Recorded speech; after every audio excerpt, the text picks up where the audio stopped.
Jeg er i dag taget til Køge Handelsskole for at finde inspiration til de nye Kims chips.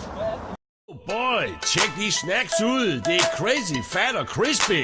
Jeg tror, du har fat i den gale chipspose, homie. Tjek det ud, MC Jørgen er i huset.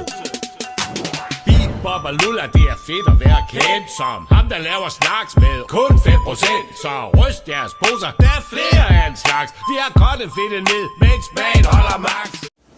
Er du på slangkur, og kan du heller ikke stå for fristelserne? Til folk, der ønsker at spare procenter der. Gimme 5, Jørgen.